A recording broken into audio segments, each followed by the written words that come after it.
How y'all doing today? This is Brian from Bnb Exotics. Today I just wanted to share how I set up um, my tanks and how is a good way to properly set up a tank. First of all, it all depends on how many Leos you have. If you have one, just look at it like this: every Leo needs at least 10 gallon tank. So if you have 2 Leos, you have a 20-gallon tank. 30-gallon tank will house 3 or 4 of them. They're not as active as many pets, but they do need room to exercise and to move around. Okay, if you're keeping them in too little of a tub or tank, then they sometimes get weight problems, get lazy, and they just sit there and wait for you to put food in, then they just lay around. It's good to have your geckos having a nice feeding response. Sometimes, I feed every day, and you can probably tell some of my Leos are kind of spoiled. They're all, just laid back, kind of on the heavier side. I've had to cut down a little bit because I noticed certain females gaining a lot of weight, and it seems like the females gain quicker than the males. But I had a couple of females that were a little bit too big, so I had to cut back. Every now and then, at least once a month, I feed only twice a week. One of the weeks I let them run out of their food, and then clean their system out for a whole day, and then I'll start back up my feeding program. But that's just how I do things. All right. Okay, let's get back to the setup. You need a 10-gallon tank per Leo, or you could say 15-quart tub if you're using rack systems. Anywhere between a 12 and a 15-quart tub for adult Leos would be sufficient. You get an under tank heater. I have all mine have under tank heaters. You can get them at PetSmart. You can order them online. You really want to get the one that is made for the tank. Like, they have certain ones for 10 gallons, then 20 gallons, then up. But you want to make sure you get the right heater, and always get you some type of thermostat, even to go on your under tank heater if you're dealing with tanks. You want to get a light dimmer or some type of switch that you could use. I get these from Lowe's.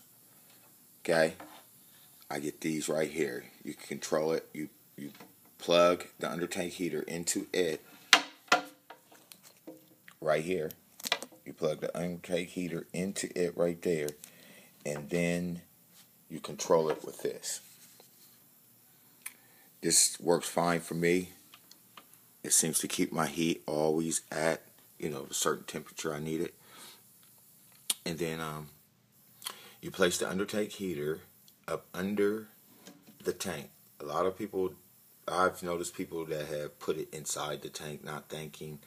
But yeah, you place it up under the tank, and you give the cord enough space to where, it's not laying on the cord. I set a piece of, I wrap up foil and sit that under a book, and then so to keep it up off the ground, just so the corners don't press up on the cord. Okay. Then you need 2 hides. I use this cave thing I got from the pet store. You could use pretty much any container that, like right here. This is a glad container. It's one of those, you put a little lunch or storage container. You get them at Walmart, Kroger's. They're pretty, they're not expensive at all. You get I say you can get 5 of them for $2, something like that. But then you cut. It's good to always use a solderer. That way you can get the square without the sharp edges, Because if you end up cutting it with a razor or anything, always burn it with a lighter to make the edges smooth, because the Leo's going to be going in and out of there. You don't want it to get scratches or any type of cuts on the skin. Anyway, you place one hide over the cool side. Okay? First you place down your substrate. Me, I use paper towels, the safest. You know, if you're into Leos like I am, you want to do it the right way. You want to, you know, if you spend good money on these, I spent a lot of nice, you know, about a lot of nice geckos from very well-known breeders, and you know, if I spend $1,000 for an animal, I'm damn sure going to take care of it. All right. Anyway, you place one hide over the cool. You place calcium dish. Me, I use Vionate and Osteoform. You can order them off the line.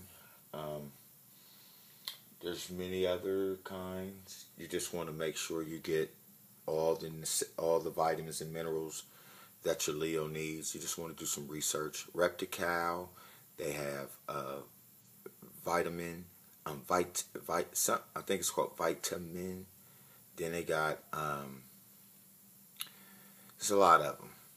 I use either the ones from Flukers or I use the Vionate Osteoform. Okay. Then you place substrate, like people use paper towels, people use cocoa fiber, some people use vermiculite. Me, I like to use the cocoa fiber. The cocoa fiber, it's like this. You know, it's real, like it's not. If they get a little bit in their system, say if they're in their hide, you know, licking around, they're not going to run across anything in here that will poke them, or if they actually digest it, it'll pass through. You know, every now and then you got your geckos that's in their hide digging up and doing crazy stuff, but this is the safest and it holds the best moisture to me. I was using peat moss, but peat moss dries out too quick. This right here, and if you wanted to mix some moss with it, that would be cool. I've done that before, but cocoa fiber is the best. Then you place it over the heated side, spray it, moist it, and then you're good. Then you place your Leo in.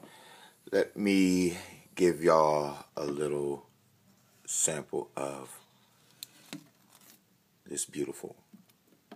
This right here, my friend, is Sunglow Tangelo.